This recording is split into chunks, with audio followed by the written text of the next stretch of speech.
Welcome to Subramani. Here is an experiment that I am doing. I am going to talk to you about my investment process, or rather the equity portfolio building process. So some things which I didn't have to do but you may have to do, and some things which I do which you can't do, right? So all these things will be there, so you have to be careful. So step 1, learn to involve the family. Make sure that your mother, father, wife, daughter, son, whoever is an important part of the decision making process understands equity, because if there is no buy-in for equity and the amount of money that you're putting in is significant, then when the markets are down, they will chew your brain and you will sell at completely at the wrong time, right? So one very important thing is to know when to sell. And you cannot wait for to see my tweets. I very rarely sell.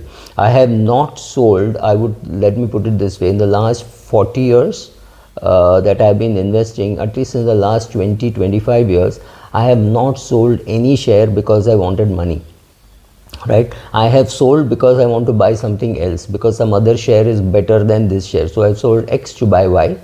But I have not sold to get money to do something else. Oh, I need to furnish my house, so I want to sell some shares. I want to buy a house, therefore I'm selling shares. None of this has happened. So no capex has been funded by my equity portfolio. No vacation has been funded by my equity portfolio. Nothing. Everything else in my life has come out of current income. So that's a huge advantage. If you are forced to draw down during a bad time, when people come and ask me things like, oh, my mother is in the hospital and you're telling me I should not be selling equity. My friend, it's not that I'm saying don't sell equity when your mother is in the hospital. I'm saying you should have been smart enough to have adequate medical insurance, right? That's the solution, not this, right? So ideally you should never have to sell equity in a distress. That's been my huge single, if you ask me, that has been my one single large advantage of not having to sell my portfolio to meet any of my goals. No buying of a car, no buying of an office, maybe buying of an office, but that is in the 1980s, right? So last 30 years that has also not happened.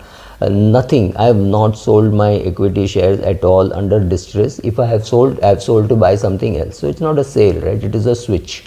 So therefore be very careful. You should never have to sell equity in distress. And the distress should not be caused by the family member saying, see, market has fallen, Adani's share has fallen, Ambani's share has fallen. Doesn't matter. As long as you don't have to sell during a bad drawdown, your portfolio will make money. So get your family involved.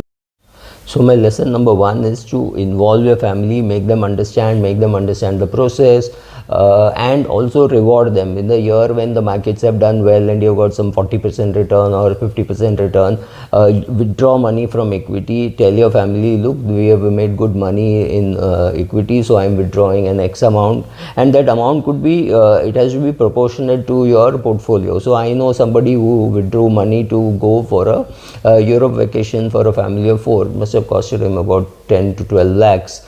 Or maybe a little more than that, but he could remove it from his equity portfolio, and his family was very happy that this. So the family gets more involved, saying, wow, you should put money in equity, look at the benefits. Or it could be eating out. You could take your family to a 5-star hotel and treat them to a 15,000 rupee meal, right? 3 of you go and spend 15,000 bucks. This doesn't happen often. So you say, look, because the markets have done well, 3 of us will go and eat and real sumptuous food and have fun, right? So that's important, that you involve the family in equities. That is, I would think, step number 1. Step number 2 is to have an investment philosophy statement saying why you are investing in equities. This is again a family document. Your family should know why you're investing in equities. Largely, it is to combat inflation in your portfolio. Some of your money may be in debt investment, some of your money may be in real estate, maybe you have gold, and now you are also having equities, and you have been investing in index funds or been investing in mutual funds other than index funds, and now you feel that you should be doing direct equity. Again, I'm saying you could be in your 20s, 30s, 40s, 50s, doesn't really matter, but you need to put in a process in place. And when you put a process in place, please write down the process involving your family. Maybe you dictate it into a machine and get it typed, or you type it yourself. I'm very comfortable typing, or record it and keep it in a video format. There is nothing which says your investment philosophy should be in writing, but it is nice to have it in writing, because on video your ability to store it, recall it and all look very difficult. So what should be the investment process? So first of all, define the universe in which you are going to invest. So here we are not talking of mutual funds, we are talking of direct equities. You are going to invest in direct equities, so I would suggest for beginners, your universe should be only India. You don't need to go and put money in the US markets and things like that. Stick to India. And very clearly, if you're not going to put a very big amount of money, very clearly restrict yourself to the top 200 Indian companies. You don't need to go beyond that. So your investment philosophy statement should describe the whole investment process. So first, what is your investment universe? So I would suggest that you stick to the top 200 companies. Second, find out the process by which you are going to identify the companies. Right? 200 is too big. So how are you going to identify? So first of all, create a mock portfolio where you could be copying the index. So if the index has certain industries, it has technology, it has banking, it has steel, it has oil, it has software, right? It has all that. So then you also need to create a portfolio in your head or on paper, saying all these have to be represented. I need to have pharma, I need to have technology, I need to have banks, so I need to have an insurance company, maybe I need to have one mutual fund, maybe one brokerage company, maybe one listed stock exchange, whatever. You create your own mental portfolio and make sure that portfolio is not beyond 30 companies. You don't need diversification beyond 30 companies. I'll soon be doing a video on focused funds, and focused funds look at only 30 companies. So if a focused fund manager like a Roshi Jain is able to create value for you with 30 companies, 30 companies should be enough.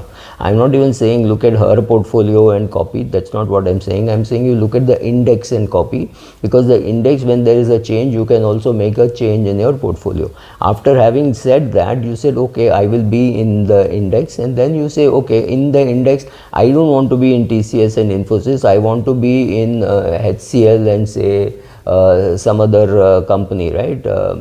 Some happiness. I want to be in that company. I don't want to be in these two companies. That's fine. Choose your companies, but your weightage for IT cannot exceed the weightage in the Sensex. In fact, if anything, if you are deviating a lot from the weightage in the Sensex, you should have very strong reasons to do it, because here we are saying how to build a simple portfolio, right? One more thing is your aim could be very different. A fund manager could be looking for growth. You could be looking for a combination for growth and dividend. If you are in your 20s, 30s, 40s, you are looking for growth. In your 60s, 70s, maybe 80s, you are looking for dividend, right? So of course every return need not be dividend. Some of the return will come in the form of capital gain, but I'm just saying, younger person may be looking for more growth and the older person may be looking for more dividend yield. So, but the younger person could be building a portfolio on dividend yield, because at a later stage that dividend yield will look very attractive. For example, I could get HDFC, hold your breath, at below par, right? Some 97, 98 rupees must have been the. So you should know within that universe how are you going to pick, because only when you know how you are going to pick, are you going to pick for dividend, are you going to pick for growth, all that, when you know how to identify companies for further research. Everybody quotes Peter Lynch saying, Peter Lynch said, buy the share of a company which you are using the product. For example, if you are using a lot of Colgate toothpaste, when I say a lot of, I mean everybody in your family uses Colgate toothpaste, then go and buy Colgate. No, that's not what he said. He said go and do research. So find out how you will buy an FMCG, bank, etc., etc. You already have defined your universe as the top 200 companies. Within that, you will look to replicate the index in terms of industry, not in terms of companies. If you're going to say, okay, I'm going to anyway replicate the index, you might as well go and put money in an index fund or an index ETF, right? So it does not make sense. So you say, okay, I will be this percentage in technology, this much in banking, this much in pharma, this much in FMCG, this much in entertainment, right? That you copy either the Nifty or the Sensex, so one of the two. Then How to evaluate individual companies, that is something which you have to learn. I'm not going to add too much value there, because today I'm not doing any great original research. After I look at some companies, some balance sheets, and suddenly I feel like buying something, I go and identify whom should I speak with. Here is a fund manager who is managing a pharma company, or managing a pharma portfolio, or an equity research kid who is just started off, and he's very good in pharma, so he understands the difference between a Lupin and a Sun Pharma and a Cadila, right? So I understand some bit of it which I already have.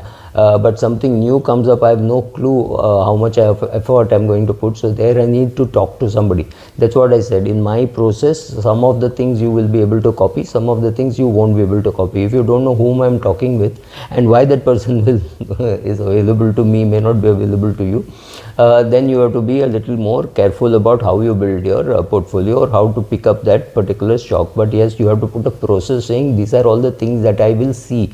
I will talk about that in a little while. Then how much to allocate, this is portfolio sizing. That's again very difficult. So but you say, okay, I need IT and I will have 6 companies in IT, or I'll have 5 companies in IT. Then you know you have done portfolio sizing at the industry level. Then within that breakup is a little easier. So portfolio sizing you need to do. You need to monitor your investments. You have to check monitoring. I hardly do much today, because once the portfolio is built, monitoring becomes easier. I've said this earlier, but I rarely sell. In fact, I have not sold anything in the last 20, 30 years. So if I have not sold any share for any particular reason, any capex or wedding or anything like that, then the chances are that my portfolio would anyway grow. The investment, the dividends also keep going back into it. Other income also keeps going into it. So my portfolio has grown. But if somebody has to sell in distress, that can, one distress sale can completely ruin your last, say, 10 years, 15 years kind of return. If you are forced, suppose you were forced to sell some shares in March 2020, all the effort from 2010 to 2020 would be wiped off like this. So you should never ever have to sell equity in distress. So, and then now you have to find out how to keep improving. To improve, you have to keep comparing yourself as to how you're doing. Suppose you're underperforming the index over 3 years. It's time you give up this process and go into an index fund. Suppose you are doing as well as the index, then you stick on to it. If you're improving, if you're doing better than the index, there is no question of you doing anything other than that. So keep looking after your portfolio. I will make other videos speaking a little more about each of those things, but this is largely the process which you need to put in place. You will have to read a lot and write. I've always been saying, right from anthropology to zoology, you can read any book. I can read a book about let's say taking photographs of tigers and keep looking, comparing it to equity investments, right? So gardening, cooking, wild animal sighting, going into the forest, going into the water, in the sea, any of these things I'll be able to connect to investing and say what am I learning from here. You need to do that. You need to know what you need to keep learning and keep improving, and accept very quickly that you made a mistake. So your rules saying in these shares I'm going to trade, this is my trading portfolio and this is my investment portfolio, the two are different. And in my trading, if there's a 10% fall, I'll sell. In investing, if there's a 25% fall, I will sell. At some stage you have to sell, because the market is trying to tell you something about that share. So when I say I don't sell, I mean I have not sold for raising money. I have sold A share to buy B share, that of course I have done, but I have not sold shares to raise money for my expenses. That's what I meant. Or for buying any asset also. I have not sold my shares to buy a car. I have not sold my shares to buy a house. So my investment portfolio therefore has been luckier. You will have to build it over a period of time. So as part of the investment process, I said you have to create your investment philosophy statement, you involve your family, and the first step is to define the universe in which you are going to invest. I would think that you should restrict yourself to the top 200 companies, because building a portfolio is very difficult. Beyond that, right, you could go, when I'm talking of first top 100 is large cap, next 150 is mid cap, that is first 250 is gone, and after that there is small cap. I would suggest that you don't even touch small cap. Best way to enter small cap is to do an SIP in a mutual fund, because picking up 30, 40 companies, 50 companies is going to be 160 companies in case of Nippon small cap. Picking up so many companies is a nightmare. We will never be able to do it. So I would think you should stay out of small cap. So if you want to go beyond 200, it should be 250, which is your large cap and your mid cap. Here you could take two views. One is to say, I'm not going to add any great value in large cap. So large cap, I will go to an index fund. But beyond that, I will do some stock picking. The other way to do is to say, okay, in large cap, the fund manager is not likely to add too much value. I will create my own large cap portfolio, but for my mid cap, I will look at investing in a mid cap mutual fund. So I'm saying here you are building your equity portfolio. So your large cap, you have decided that you will do it yourself. Your mid cap, you decide partially I will do and partially I will do SIP in the mutual fund. And small cap, I will only do SIP in the mutual fund, and I will take a 20-year view on that, or 10-year view. Because for all the worst case, what happens in case of small cap is when there is a drawdown, the fall is the highest, and that is the time when you panic, right? It's about controlling your mind. That's very difficult in an individual portfolio. You look at it and say, oh my God, what has happened now? What will I do? For example, if you have invested in an airline which is going to declare bankruptcy or has declared bankruptcy, then you're constantly worried that, oh my God, what should I do now? But if it is part of a portfolio, then you're not so much worried, because the impact is much less than what you will feel if you're holding the share directly. So small cap, I would suggest mutual fund. Mid cap, you could do your own stock picking. Large cap, it's much easier to do stock picking because these companies are well researched. So if you want something on HDFC Bank, chances are you will find some 20 research analysts doing a job and putting out their recommendations, and it will be available. And it's a stable company, may not give a great return, but it is going to be a no surprise kind of a company. Nothing great, but nothing bad will happen. So having defined your universe, and there are other ways to define, is to say, okay, the company should have a 20-year dividend paying track record. Here what happens is you eliminate just very many companies which have fallen by the wayside. Every promoter you meet is very, very bullish about his company, right, or her company today, increasingly her company. They think they have got the next best idea and they are going to implement it, but there is a huge gap between having a good idea and actually implementing it. I know the case of a person who had invested in a company, a startup, where the CEO and the COO had a fallout. The COO went and joined a competitor and completely ruined this company, right? So suddenly these kind of things happen. That is the performance risk, implementation risk which is there. So you have to be extremely careful about when you're meeting promoters as to how much to believe and how much to see. Ultimately you have to have data, you have to have proof. So data gets time to get built up. So you're not a angel investor that you just keep investing without asking for questions. If you are a investor, and I'm only talking of how to build your portfolio in a large cap fund, in listed companies. I'm not talking of VC money and angel investment. In such cases, you have to be very careful. So my rules are very different. Company should have a 20-year dividend paying record. In the last 5 years, dividend should have increased. Now, when you take a commodity company, this 20-year track record is very difficult to establish. You can still get it.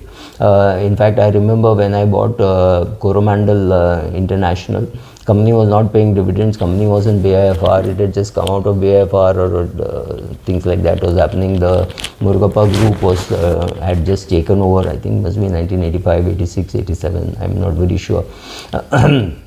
Right. So, but I still invested, saying, okay, let's see how is the turnaround. Turnaround was good, and I made money. So some of the rules you will break, but largely for me, it has to be a longish dividend paying company.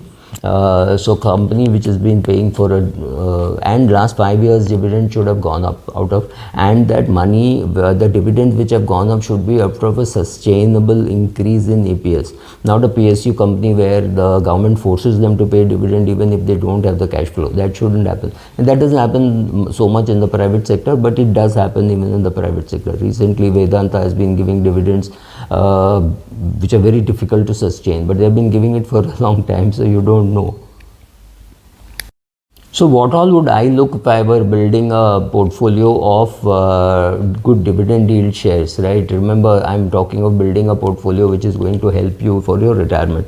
It has to have a track record of good dividends. It has to have a track record of sustainable dividends. This dividend should be sustainable. It's a business which I should understand. It took me a long time to understand the Zomato business. I still haven't understood the Nykaa business. So I will not buy Nykaa, I bought Zomato. I understand the Indigo business. I know it takes a long time to build an airline, so I'm willing to stick to it. At least I understand the business. That is very important for me. Earnings growth over the last, I've always been saying 20 years, and definitely over the last 10 years, and increasing dividend over the last 5 years. A company, while building its business, will never be able to meet any of these criteria. So you have to have one criteria which is there to build a good dividend yield, and one which is looking at growth, which 10 years later could look very smart. 10 years later I could look very smart with Indigo and Zomato, or I could look completely stupid halfway and come out of those shares. So all those things will happen, but here we are not talking of looking at growth companies. So therefore dividend, increasing dividend, sustainable dividend, the decent dividend yield, once you have all this, there is no reason why you should not be buying it. For example, my Coal India purchase would be from 118, 119 till maybe 210. Right, so decent dividend yield, growth, yes, it's a commodity, but chances are I'll make money in a commodity. It can now be said, but when I was buying Coromandel International 1986, 1986, 87, it was Rakesh Jhunjhunwala who said, a commodity company, boring company, government interference, very unlikely that you will make money. But over the period of years, which is what, 35, 36 years, I've made decent money in Coromandel. I bought, I've sold, I've kept, I've taken the splits, I've taken the bonus, I've taken they did some buyback, they've done mergers. So I benefited by all, right? So the question is what you want to do. It's not a question of whether who is telling you what. So you build your universe, you build your criteria. Now you can start investing. It's a slightly lengthy process, and therefore I'm taking time doing it. But then I will talk about what other criteria, return on net worth, return on capital employed. You need to definitely look at this. But when you are saying a company is paying dividend and increasing market share, then I think ROC, RONW are all taken care of normally. But sometimes the growth can be way beyond what you think you can handle. So be careful. So welcome to Subramani, but continuing the equity selection criteria, also look for a reasonable moat. These days moats are not going to be sustained for too long. I'm even worried about moat of FMCG companies, because if new companies are there, a kid can go and experiment and say, I'm sick of using this Colgate toothpaste, let me try something else. Perfectly possible. And then they go somewhere and they buy. And today if I want to buy anything, I do it online. I look at what is available online.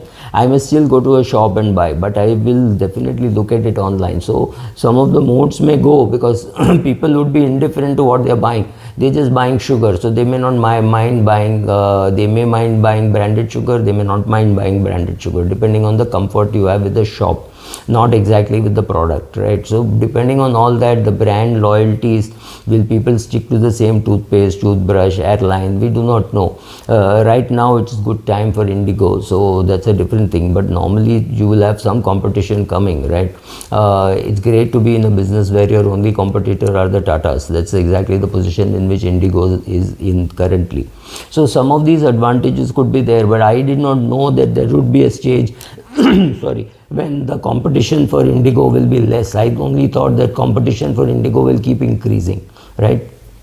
So some of these lucky things, lucky breaks will happen. So moat, sustainable growth, if you don't understand the technology, it doesn't matter. I don't understand the technology of a Zomato, but I know what business they're doing. You have to understand the business, not the technology. I don't care a damn what, sorry to use that language, what TCS does and what Infosys does. I know who are the clients, I know why they are with them. I know why a JP Morgan would never be able to throw a TCS out. They've just got enmeshed into them, so they know how many of their old software works, how is the marriage between old and new software. So to me that is important. The relationships are important. The fact that they are making money is important. It's not important as to what they are doing. What TCS does for JP Morgan, I do not know, but I know that X number of people are working for JP Morgan on behalf of TCS, right? Or rather working in JP Morgan on behalf of TCS. TCS has got a contract. The TCS is supplying manpower, maintenance, or creating software, etc. for JP Morgan. So some of these broad things is what you will be able to understand. So put your criteria, put your ROC, RONW, market share, all that. When you keep seeing that ROC and RONW are improving and the market share is improving, you know you have a winner. You can go and increase its weightage. Thank you.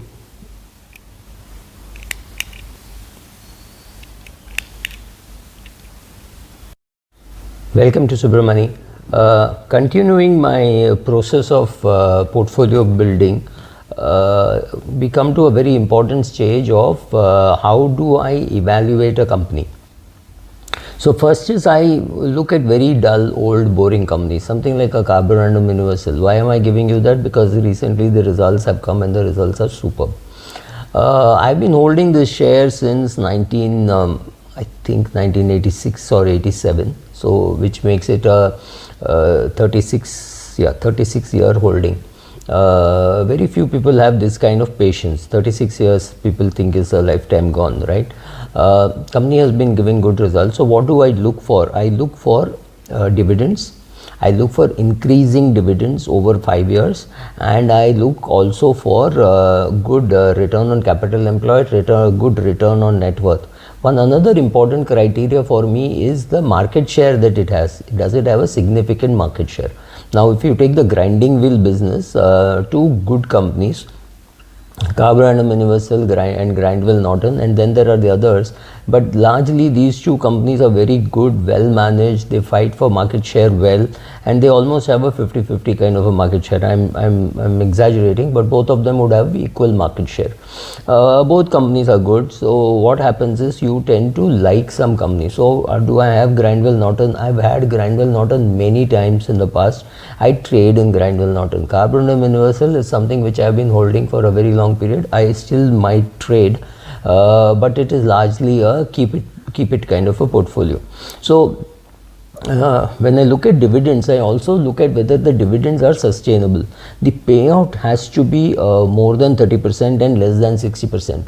Sometimes I don't care about payout if I think the company is anyway going to be reinvesting the money in more business, like an Indigo or a Zomato.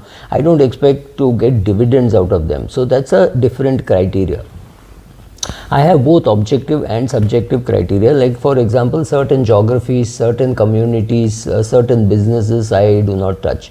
I don't want to talk about geographies and communities, but certain businesses where I think there is excessive government control, it's not a place where I would like to be, like alcohol business and fertilizer business, and certain businesses which is a personal bias, like for example I feel that ITC spreads cancer, so I will not have ITC in my portfolio, and that is a new one, right? I've been last maybe 7-8 years I have not held ITC, and I will not hold ITC. That's all. That's a principled decision that I have taken. So So one more criteria could be, when I look at the earnings, I see how it has developed over the years, how it has increased its market share over the years, or what really sustains the business.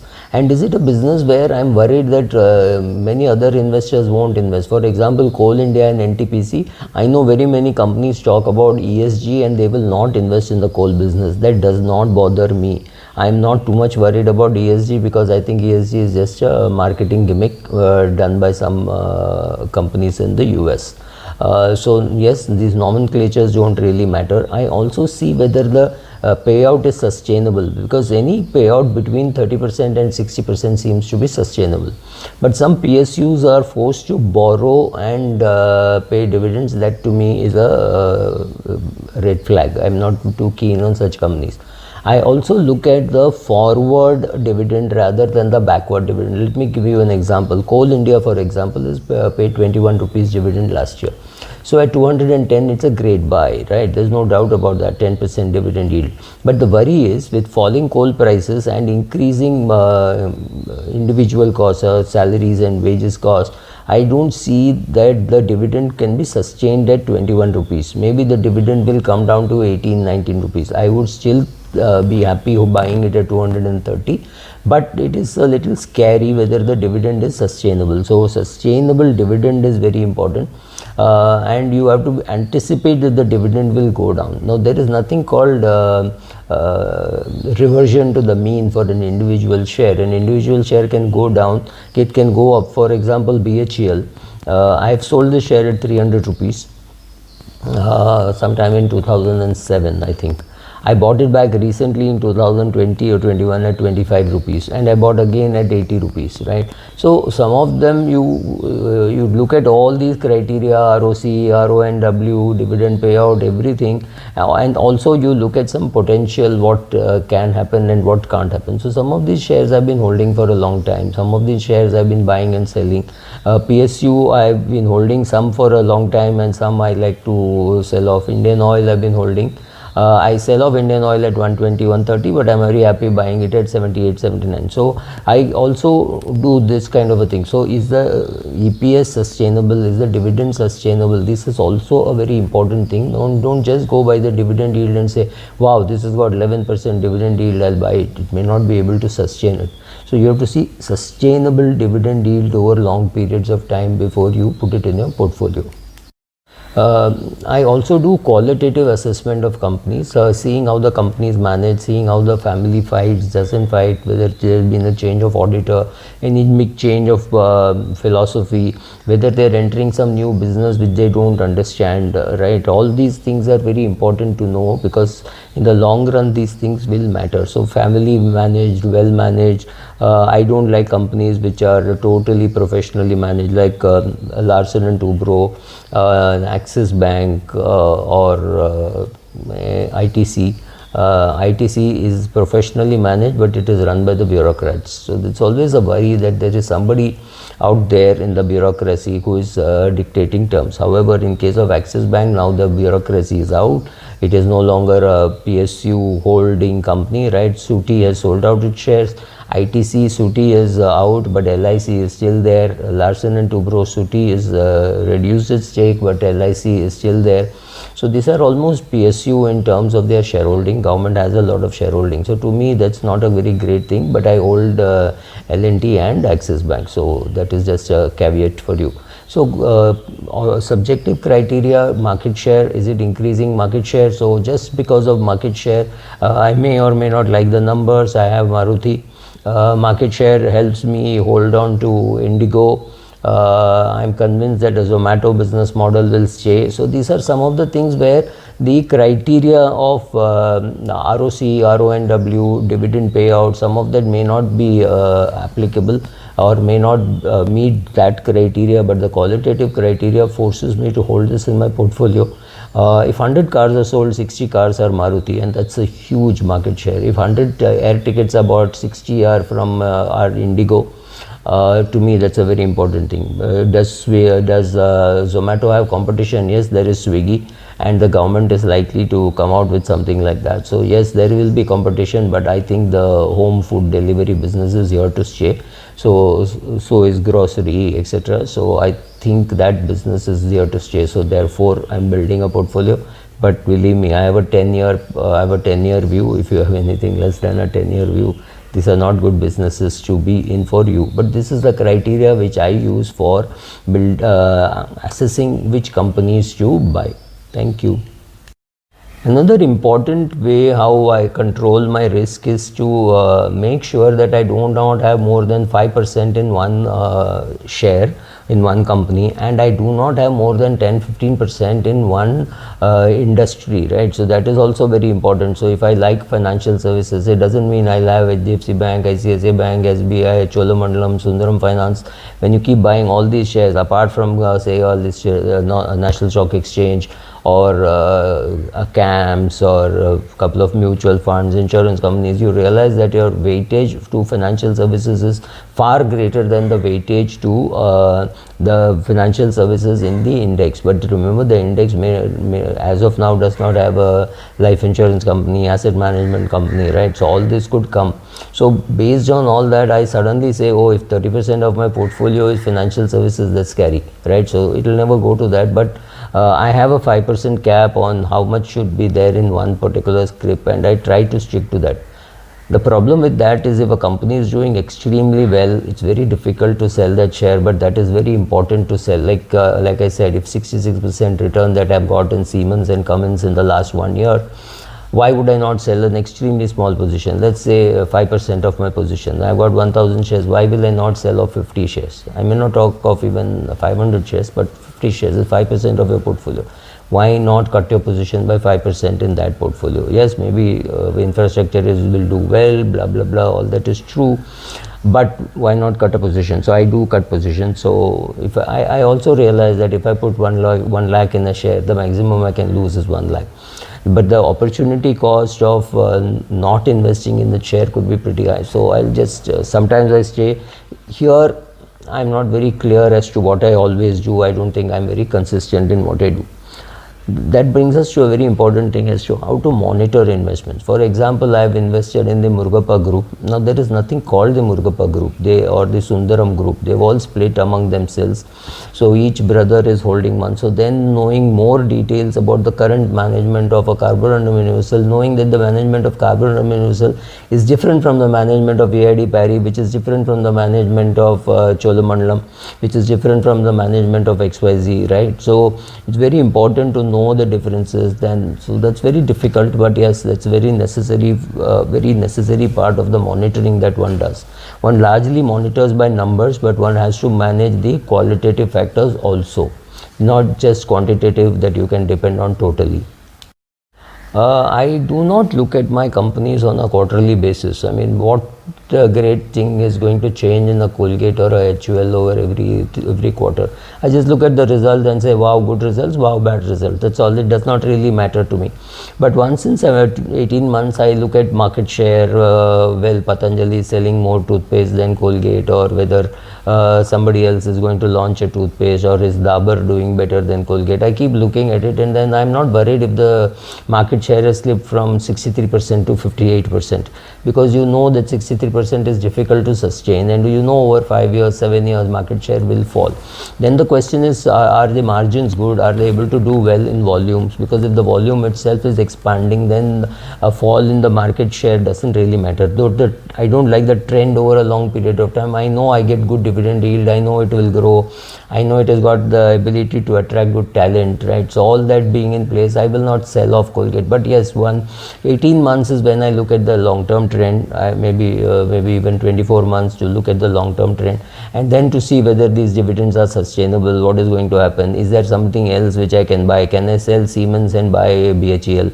Can I sell Siemens and add more Larsen and Toubro? Or should I just forget infrastructure for a minute and go and buy the basics?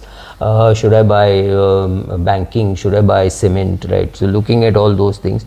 But if you have built a portfolio of good quality companies at attractive valuation, then I really expect to hold on to it for years. Like I said, Carborundum Universal now holding on for 23 plus 16, 39 years, right? So 23 plus 14, 37 years. So if you hold shares for such a long period of time, your dividend yield and all is guaranteed, decent growth, there is absolutely no reason to sell. So danger of monitoring on a regular basis is you feel tempted, oh, let me do this more often. Sometimes you feel like, sometimes you don't. And when I say sell, I largely mean switch. So let's say sell Siemens to buy BHEL, or sell BHEL to buy something else. So this is more a switch. Do I want to sell my Tata Power to buy something else, right? Those are the questions that one keeps asking. That also brings us to a very important thing as to when to sell a particular share. Do you just hold on permanently? To me, the answer is yes. I can hold on permanently. It doesn't really matter. So I can hold on for pretty long periods of time simply because you are built a portfolio and you're adding on to it rather than trying to build a fresh. But I sell a company when I feel. So what are the reasons why I have sold shares? I've sold shares because it is getting merged into somebody else, some other company. It is being acquired, there is a change of management. I've also bought because there is a change of management. I had a very small quantity of Shanti Gears, which was anyway a listed company. Then when the Murugappa group took, I took a big position in that, and that's up 5x from when I took it at 65. It's now something like 350 or 380. Something like that. So yes, now I'm more willing to, it had very good management in the beginning. It's not to say that the Murugappa group has added value in terms of the management, but yes, they have added some value. And same thing for CG Power. I would never have touched CG Power. CG itself I don't like, and that to power industry I don't like, but I knew when the Murugappa group comes they will add value to it. So this is a share, again I bought it in maybe at 40 and today it is 300 plus.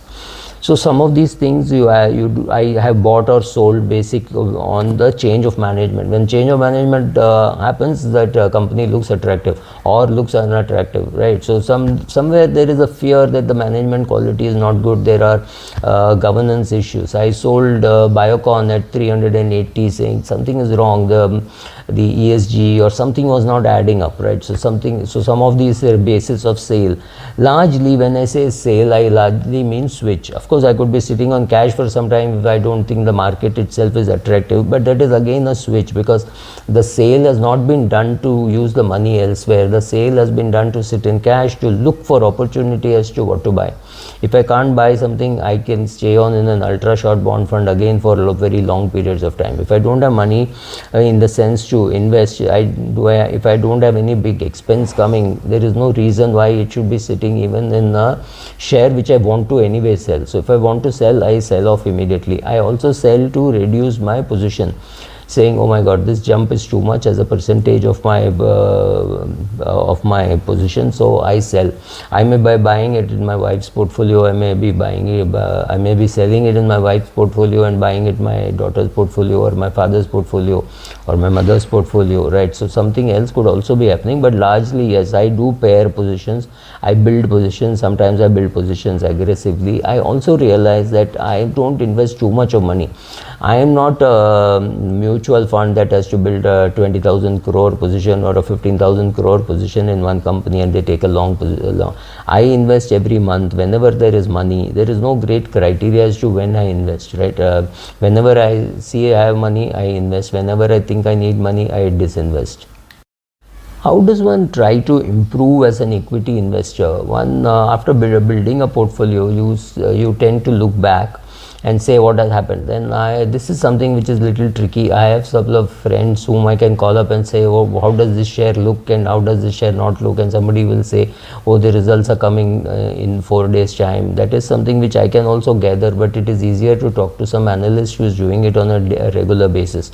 Or somebody else will call and say, what do you think of this industry, what's happening? Some fund manager meet or some fellow investor, some chat. So all monitoring is not just by looking at numbers and saying why is this, but if a company cuts the dividend, then to me it's a very big red signal, because companies rarely cut dividends. They have a cushion, right? If somebody is doing a 30% to 60% of EPS kind of a payout, they have a full range in which they are doing. So they always do 30%. Sometimes when they're doing well, they do 45% or 50%. Look at Oracle Financial Services. It's a fantastic payout. So when there is a very good payout, you are hesitant to sell the share. But if there is a better opportunity somewhere, if you say, oh, anyway, I think software is going to do well, so why not shift from Oracle to Infosys or TCS or HCL, or say, oh, overall software is not going to do very well, so why not shift from Oracle to, say, State Bank of India, which is available at 500 rupees. Any of these things are possible. So to me, selling and buying are not necessarily connected. I may sell, sit on cash and then buy, or I may get a good opportunity and therefore to buy that, sell some share. So all these things happen, but looking at how to evaluate So yes, there is the numbers evaluation, which is the qualitative evaluation, the quantitative evaluation. The qualitative evaluation largely happens because you're reading something somewhere and you say, oh, this is going to happen, or say this is not going to happen, or say, oh, the average price at which people are selling air tickets has gone up. Indigo will suddenly make more money because they're doing more foreign trips. So you pick up this data somewhere else, right? You're watching a YouTube video, you're talking about something else, some politics, and suddenly something else comes up. So all these things are evaluation. So do I do a very scientific and methodical evaluation? No, but I know a lot of analysts, so I speak to some analysts, and sometimes it is fund manager, sometimes it is analyst, sometimes it's some fellow investor. So some talk somewhere, all this is part of the evaluation process. Sitting and doing an evaluation can only be quantitative. Qualitative has to be reading. So those are the ways of doing evaluation and trying to improve. I also do qualitative assessment of companies, seeing how the companies manage, seeing how the family fights, doesn't fight, whether there has been a change of auditor, any big change of philosophy, whether they're entering some new business which they don't understand, right? All these things are very important to know, because in the long run these things will matter. So family managed, well managed. I don't like companies which are totally professionally managed, like Larsen and Toubro, Axis Bank, or ITC. ITC is professionally managed, but it is run by the bureaucrats. So it's always a worry that there is somebody out there in the bureaucracy who is dictating terms. However, in case of Axis Bank, now the bureaucracy is out. It is no longer a PSU holding company, right? Suti has sold out its shares. ITC, Suti is out, but LIC is still there. Larsen and Toubro, Suti is reduced its stake, but LIC is still there. So these are almost PSU in terms of their shareholding. Government has a lot of shareholding. So to me, that's not a very great thing, but I hold L&T and Axis Bank. So that is just a caveat for you. So subjective criteria, market share, is it increasing market share? So just because of market share, I may or may not like the numbers. I have Maruti.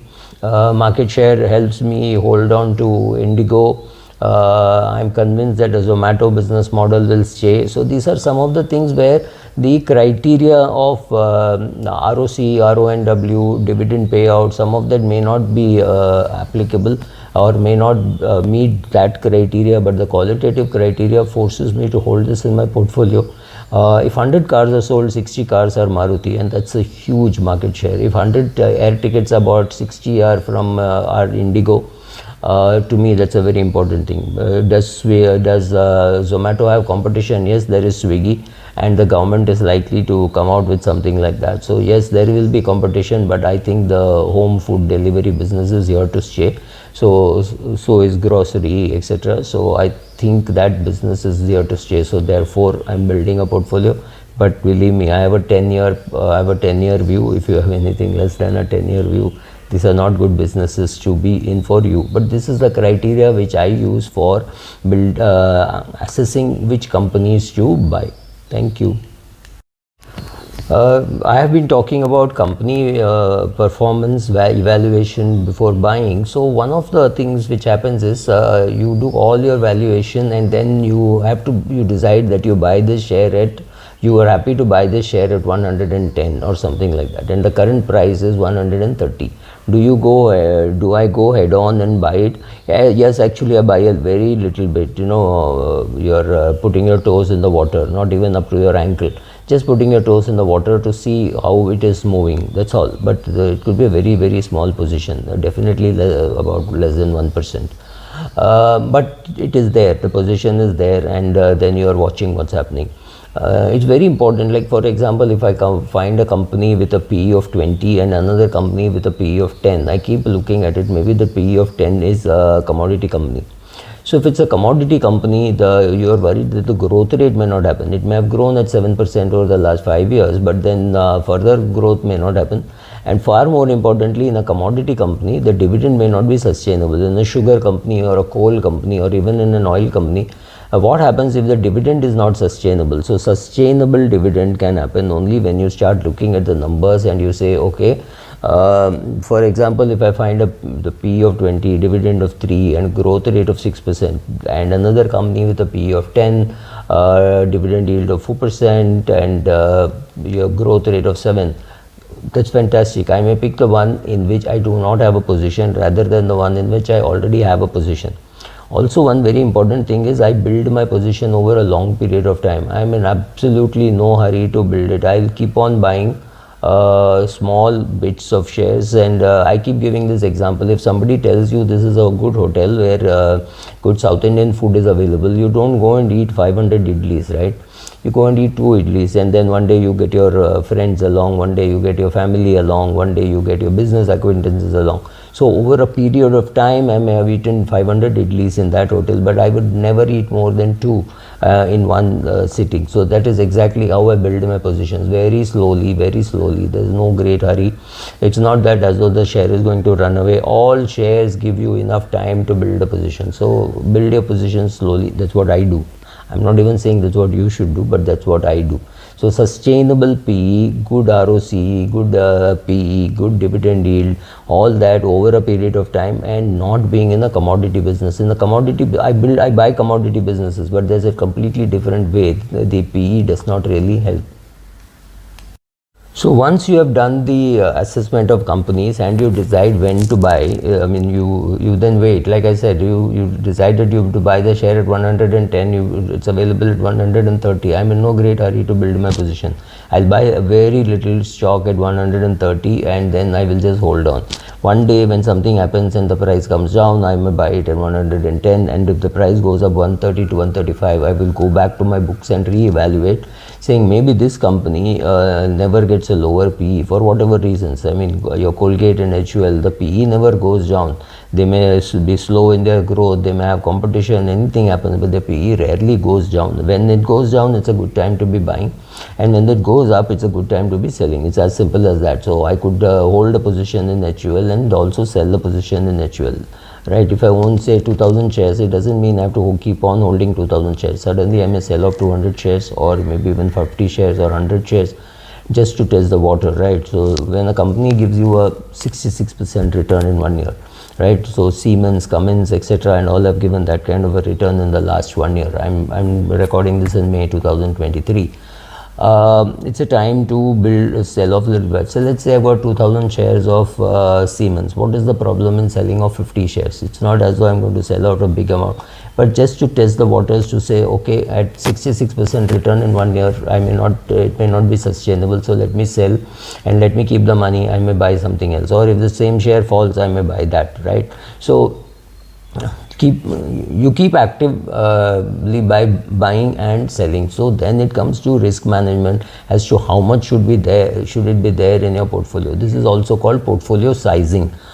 To me, portfolio sizing is an art. It's also a science. You want to look at the BSC index or something and see how much should be the weightage, or if something is just not there for example, if textile machinery is not there in the index, you would still look at whether textiles are there. If it is not there, then you take a conscious decision saying, okay, I will buy this share, I will buy LMW because, or blah blah blah, and I will hold to it. So it's not as though if it is not there in the index, I will not buy it at all, but my weightage will have to be very careful.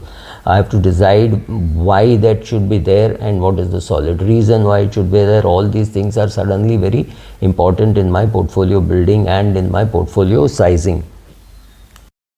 One important way to manage your risk in an equity portfolio is, of course, diversification.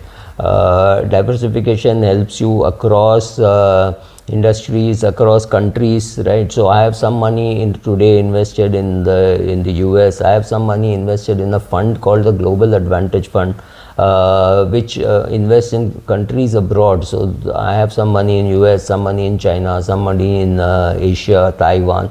These are countries in which I can never participate. So why should I be participating? Because the startup and listed culture in Taiwan is better than that in India. How will I ever participate? So to bring that variety into my portfolio, I do invest, and that obviously has to come through the mutual funds, because I don't have the capacity to assess individual stocks in Taiwan and all those places. So, and these are good markets, because these are markets where you get very good dividend yield. I was looking at some Taiwanese portfolio, the 7% kind of a dividend yield. So if I can get a 7% dividend yield, and in US dollar terms, that could not be too bad, right? So to invest abroad, to invest in the businesses which you just can't access to in India, right? To invest in countries which you don't have access to while investing from India, or you need huge amounts of money. These are nice for me to enter, which means I'm entering equities in these countries through a mutual fund. I also tend to weigh my positions and as equally as possible, right? I don't want too much weight on financial services, too much weight on pharmaceuticals, and these things to me are a little scary. Pharmaceuticals look good at this stage, but I don't have too much of a position. But something like Sun Pharma, Lupin, Cadila, and all this, I've always had positions. So to me, it doesn't matter that the price is high or price is low, but they would always be there in my portfolio. But if I think pharma is doing well, I may go and put money in a healthcare fund or in a pharma fund, because I want to increase the weightage of pharma in my portfolio, and that is not possible buying individual stocks. It's far more difficult. If it's a very simple tactical allocation to pharma for 5 years or 3 years, I wouldn't break my head over which share more to buy. I mean, I can always buy more of Sun Pharma because it's already there in my portfolio, or best is to put money in a pharma or a healthcare fund and saying, okay, let me ride the boom, rather than taking the pain of selecting. These shares would anyway be there, they would anyway do well, right?